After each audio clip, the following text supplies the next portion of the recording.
ഉടൻ തന്നെ അവിടെ ഡെപ്യൂട്ടി സിയെ കൊണ്ട് എൻക്വയറി നടത്താൻ പറഞ്ഞു. എൻക്വയറി നടത്തിയിട്ട് കണക്ഷൻ കൊടുക്കാനുള്ള നിർദ്ദേശവും കൊടുത്തിട്ടുണ്ട്. എൻക്വയറി നടത്തിയിട്ട് കുറ്റക്കാരാണെങ്കിൽ തക്കതായ ശിക്ഷയുണ്ടാവും. കുറ്റക്കാരല്ലാത്തവരെ ശിക്ഷിക്കാൻ പറ്റില്ലല്ലോ. അപ്പോൾ എൻക്വയറി നടത്താൻ വേണ്ടി ഏർപ്പെടുത്തിൻ്റെ ചെയർമാൻ ചെയ്യും. അനധികൃതമായി പന്നിക്കണി വെക്കുന്നത് വേഗമായിട്ടുണ്ട്. 3 പേര് കഴിഞ്ഞ ദിവസം ഇത്തരത്തിൽ പന്നിക്കണി വെച്ച് ഷോക്കേറ്റ് മരിച്ചിട്ടുണ്ട്. ഇതിൻ്റെ നടപടി ഉണ്ടാവില്ല. ഷോക്കേറ്റ് മരിച്ചത് അവർ കൃത്യമായി ചെയ്യുകയാണെങ്കിൽ നമുക്കതിലെന്താ ചെയ്യാൻ പറ്റുക? അതിന് എൻ്റെ വ്യക്തിപരമായ അഭിപ്രായമാണ്.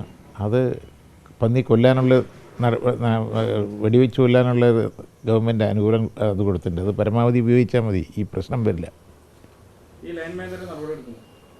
അതെല്ലാം അന്വേഷിക്കാൻ വെച്ചിട്ടുണ്ടല്ലോ. അന്വേഷിച്ചിട്ട് അയാളെ കുറ്റക്കാരനാണെങ്കിലല്ലേ എടുക്കാൻ പറ്റുള്ളൂ, ഇല്ലെങ്കിൽ എടുക്കാൻ പറ്റുമോ? നമ്മൾ മുൻവിധിയായിട്ട് കുറ്റക്കാരനാണോ എന്ന് പറയാൻ പറ്റില്ലല്ലോ. കേരളത്തിൽ നിന്നുള്ള മന്ത്രിമാർ പോയില്ല എന്നുള്ളൊരു ആഗോള കർണാടകത്തിലല്ലേ ഇത് സംഭവിക്കുന്നത്? കർണാടക ഗവൺമെൻറ്റല്ലേ ചെയ്യേണ്ടത്, നമ്മളല്ലല്ലോ ചെയ്യേണ്ടത്. അപ്പോൾ അവർക്ക് പോകുമ്പോൾ ഒരു പ്രത്യേകമായ നമ്മളവിടെ കയറി അവരുടെ കയറിൽ അധികാരത്തിൽ കയറി കൈവയ്ക്കണമെന്നുള്ളൊരു തോന്നൽ അവർക്ക് വരില്ലേ? നമ്മൾ പോകേണ്ട ആവശ്യമില്ലല്ലോ. നമ്മൾ ബാക്കി ചീഫ് സെക്രട്ടറി ഇതെല്ലാം ഏർപ്പെടുത്തിയിട്ടുണ്ടല്ലോ.